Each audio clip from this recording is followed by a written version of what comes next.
खबर जनपद उधम सिंह नगर के खटीमा से है, जहां 1 सितंबर 1994 को पृथक राज्य आंदोलन के दौरान खटीमा गोली कांड में अपने प्राणों की आहुति देने वाले शहीदों की 29वीं वर्षी पर जहां उत्तराखंड के मुख्यमंत्री पुष्कर सिंह धामी, केंद्रीय रक्षा राज्य मंत्री अजय भट्ट सहित तमाम भाजपा कार्यकर्ताओं और उत्तराखंड राज्य आंदोलनकारियों ने शहीदों को नमन किया तथा पुष्पांजलि अर्पित की।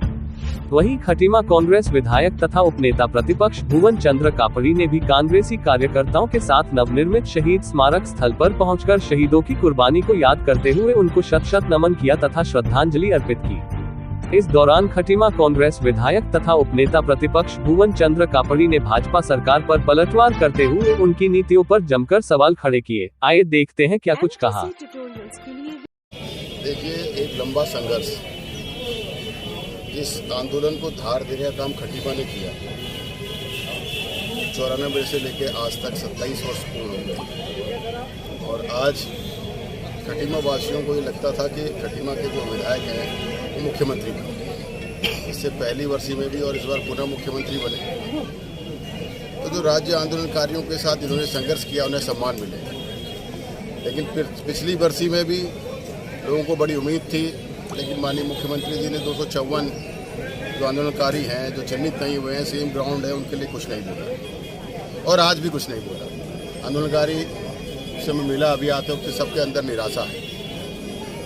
और उसके अलावा 10% क्षैतिज आरक्षण की बात कहें तो विपक्ष पहले दिन से ये कह रहा है कि 10% क्षैतिज आरक्षण के लिए विधेयक लाएं।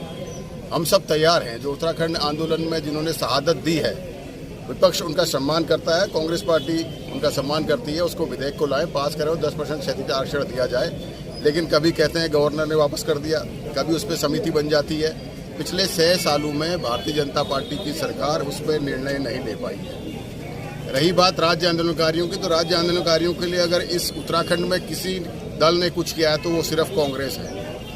चाहे सबसे पहले जो राज्य आंदोलनकारी चोटिल हुए या जेल गए, उन्हें आर्थिक सहायता के रूप में 50,000 रुपये देने का काम किया तो माननीय एनडी तिवारी जी की सरकार ने किया।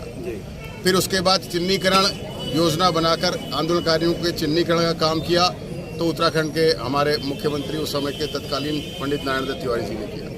फिर उसके बाद 7 दिन से ज़्यादा जो आंदोलनकारी जेल रहे, जो हमारे युवा साथी जेल रहे, जिन्होंने अपनी पढ़ाई लिखाई नहीं देखी और जेल चले गए, उन्हें रोजगार देने का काम किया तो पंडित नारायण दत्त तिवारी जी ने किया, कांग्रेस की सरकार ने किया।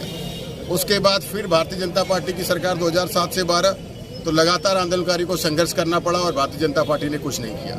फिर 12 से 17 में जो कांग्रेस की सरकार आई तो हमारी कांग्रेस की सरकार के मुख्यमंत्री आदरणीय हरीश रावत जी ने आंदोलनकारियों को पेंशन देने का काम किया। भारतीय जनता पार्टी की सरकार सिर्फ आंदोलनकारियों से राजनीति करवाती है, लेकिन उनके लिए कुछ करने का काम अभी तक नहीं किया है और आज साफ साफ यहाँ आकर पता चलता है। और अपेक्षा की भावना तो आप देखेंगे, हम भी सोचते थे कि हम सब लोग भी जब मुख्यमंत्री रहे यहाँ बैठे तो पिछली बार भी और इस बार भी सरकारी कार्यक्रम घोषित हुआ है तो 2 कुर्सियां लगाते हैं, एक अजय भट्ट जी और एक पुष्कर धामी जी, 2 लोग बैठेंगे। क्या यहाँ के क्षेत्रीय विधायक की कुर्सी नहीं लगनी चाहिए? क्या यहाँ से जुड़े हुए नारंगपत्ता के क्षेत्रीय विधायक गोपाल सिंह राणा जी की कुर्सी नहीं लगनी चाहिए? तो भारतीय जनता पार्टी की बदले की भावना और वो जलन जो कहते हैं, ईर्ष्या का भाव साफ साफ दिखाई दे रहा है। मंच पर आप देख रहे होंगे। सिर्फ आंदोलनकारियों के बारे में 4 शब्द बोलने से नहीं होने वाला है। आंदोलनकारियों की भावनाओं को समझकर उनके अनुरूप कार्य करने से होने वाला है। सिर्फ जो हरीश रावत जी ने 3100 पेंशन करी उसे 4500 कर नहीं होने वाला है। वो भी चुनावी वर्ष था, इसलिए आपने कर दिया कि आंदोलनकारी साथ खड़े हो जाएंगे तो हम 1400 रुपये बढ़ा देते हैं। उसके अलावा भारतीय जनता पार्टी कोई अपनी उपलब्धि गिनाए जो आंदोलनकारियों के लिए उन्होंने किया। ये शहीद स्मारक यहाँ से विस्थापित हो रहा था, इसको सरकारी अस्पताल में भेजा जा रहा था, कॉमर्शियल लोगों को दिया जा रहा था। मैंने चीफ सेक्रेटरी को जाकर प्रीतम सिंह जी के साथ ज्ञापन दिया कि वो स्थान नहीं, वो तहसील का ग्राउंड, वो राजनीति उस समय जब जो लोग एकत्रित होते थे उनकी भावनाओं से जुड़ी हुई जगह है, जो राज्य आंदोलनकारियों की भावनाओं से जुड़ी हुई जगह है, उसी जगह पर स्मारक देना चाहिए था। तब माननीय पुष्कर धामी जी विधायक थे और कहते थे पूरे तहसील